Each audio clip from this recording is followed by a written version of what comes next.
গত কয়েকদিন ধরে ফেসবুকে শুধু দেখতেছি চুলায় চা বসিয়ে দিয়ে মাত্র 10 মিনিটে বিস্কুট বানানো যাবে। সত্যিই কি তাই? তাহলে চলুন তো শুরু করা যাক সত্যি মিথ্যার একটা এক্সপেরিমেন্ট। আসসালামু আলাইকুম এভরিওয়ান, কেমন আছেন সবাই? নিয়ে নিলাম এখানে একটা বড় সাইজের বাটি, আর তাতে নিয়ে নেব বড় কাপের 1 কাপ ময়দা। ময়দাটাকে একটু ভালোভাবে চেলে নিতে হবে যাতে কোনো প্রকার ময়লা না থাকে। তারপর ময়দার পরে এইখানে আমি ব্লেন্ডারে চিনি আধা কাপ চিনি ব্লেন্ডারে গুঁড়ো করে নিয়েছিলাম, চায়ের কাপের আধা কাপ চিনি।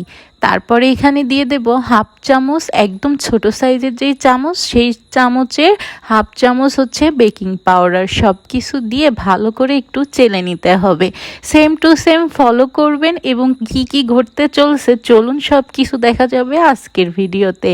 তারপর সেই মিশ্রণের ভিতরে নিয়ে নেব বড় যেই মাপের ময়দা নিয়েছিলাম, যেই কাপের সেই কাপেরই 1 কাপ তেল দিয়ে এইটাকে মেখে নিতে হবে খুব ভালো করে।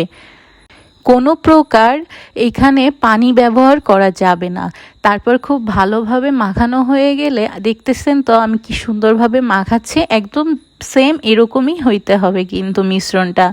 এটা যখন মাখানো হয়ে গেছে আমি এখন একটা সাইডে সুন্দর করে রেখে দিয়ে অন্য দিকে চলে যাব হচ্ছে একটা প্লেটে, পাতলা স্টিলের প্লেটে আমি হচ্ছে অয়েল ব্রাশ করে নিব।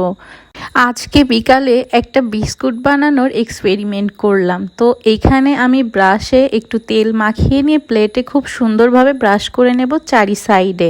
তারপর হাতে নিব একটু একটু করে মিশ্রণটা নিয়ে খুব সুন্দরভাবে গোল গোল করে আমি হচ্ছে বিস্কুটের শেপে যে কোনো রকমের শেপ করতে পারে।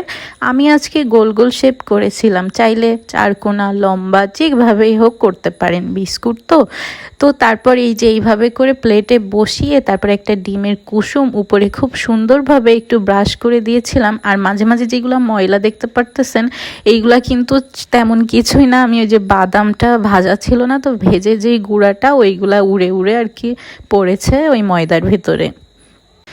তারপর যখন খুব সুন্দরভাবে সব বাদামগুলো উপরে চীনা বাদামগুলো ছিটিয়ে দিলাম, দিয়ে 10 মিনিট চুলায় এটা গরম করে নিলাম। খালি কড়াইটা নিয়ে আর এক প্লেট এই পাশে সাজিয়ে ফেলেছি, দিয়ে এই দেখুন কি অবস্থা আজকে আমার চুলায় 20 মিনিট জাল দিয়ে।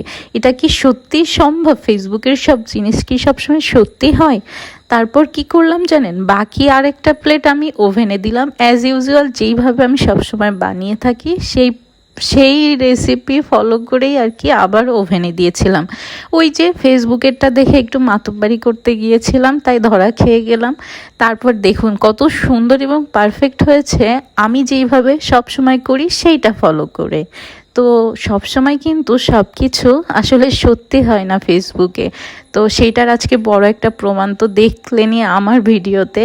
আর এই দেখুন পরে আমার ওভেনেরটা কি সুন্দর পারফেক্ট হয়েছে এবং এত মজা হয়েছিল বিস্কুটটা। আমি এটা মোল্ড আউট করতেছিলাম, তারপরে একটু সুন্দরভাবে আপনাদেরকে খেয়ে দেখাচ্ছি আসলে ভিতরটাও কেমন হয়েছিল, শক্তও হয়েছিল, অনেক মজা হয়েছিল। আর তারপর এবার একটু সাজিয়ে পরিবেশন করলাম এই আর কি। তো কেমন লাগলো ভিডিওটি অবশ্যই কিন্তু জানাবেন। আজকের ভিডিও